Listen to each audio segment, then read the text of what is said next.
ঈদ এলে মনে করেন দামটা অতিরিক্ত বাইরে যায়, এইটা কি সমস্যা? ঈদের আগে এটা স্বাভাবিক অস্বাভাবিক কিছু না, এটা যুগ যুগ ধরে আসতেছে, যুগ যুগ ধরে এইরকমই হবে। মুসলিম কান্ট্রি হিসেবে আমাদের এতটা সুযোগ সুবিধা আমরা পাইতাছি না। আমি চিন্তা করি আপনি গরু নিবেনই, কোরবানি দিবেন, তা আগে আপনাকে আমি কোরবানি দিয়ে নিই। গোস্তের দাম, মুরগির দাম, মনে করেন এই সমস্ত জিনিসগুলি, খাদ্য যে জিনিসগুলি আছে এই জিনিসগুলি মনে করেন একটু নিয়ন্ত্রণ রাখলে মানুষের খাইয়া একটু শান্তি মতো চলতো। সপ্তাহে একদিন খাইলে তো অনেক দাম বেশি, অনেকে আশা করে খাইতে পারে না, দাম বেশি লিগা। ঈদ এলে মনে করেন দামটা অতিরিক্ত বাইরে যায়, এইটা কি সমস্যা? এই সমস্যাটা নিয়ন্ত্রণ রাখলে মনে করেন দেশের মানুষের শান্তি মতো চলতো।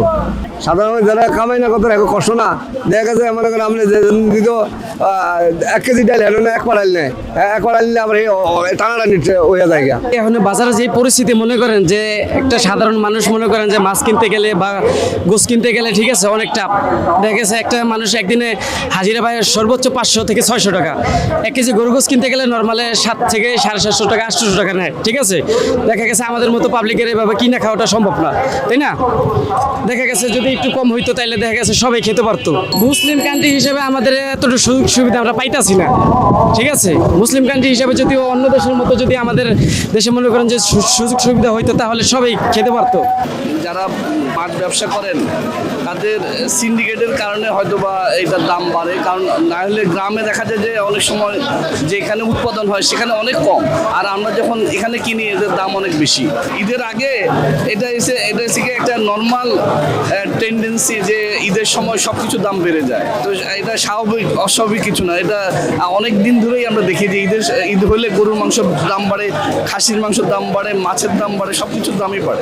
কিছু ব্যবসায়ী আছে যারা এই সিন্ডিকেটটা করে, তাদের কারণেই মেনলি বাড়ে, নাহলে আপনার হঠাৎ করে ঈদের সময় কেন বাড়বে? সারা বছরই তো মানুষ খাচ্ছে। আসলে তো আমাদের সবাইকে মানে আমাদের নৈতিকতার দিক থেকে আমাদের বিবেককে ইউজ করতে হবে। আমি যদি শুধুমাত্র একটা ডিপার্টমেন্টের উপর দায়িত্ব চাপাই দিই এটা হবে না, এটা জনগণকে সচেতন হতে হবে। আমাদের ব্যবসা করতেছি, ব্যবসাও আমাদেরকে সততার সাথে ব্যবসা করতে হবে।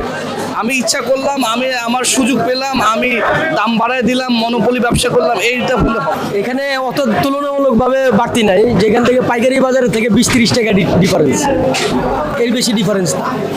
আর মাছের দাম সবসময় হাফ ডাউন হয়, কাঁচামাল তো এইবারে এই কমে।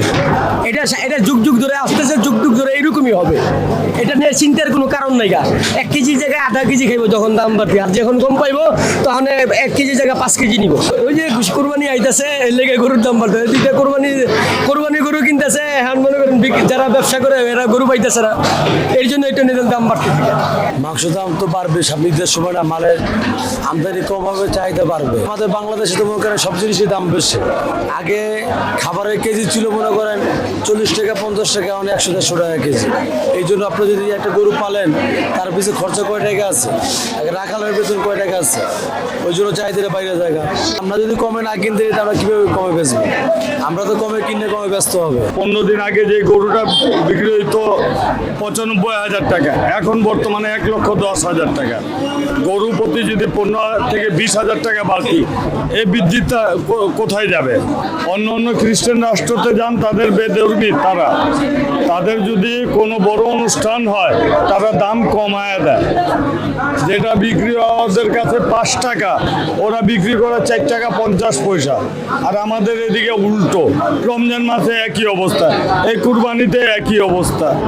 কারণ আমি চিন্তা করি আপনি গরু নিবেনই, কুরবানি দিবেন, তা আগে আপনাকে আমি কুরবানি দিয়ে নিই, তারপরে আপনি গরু পরে কুরবানি দেন।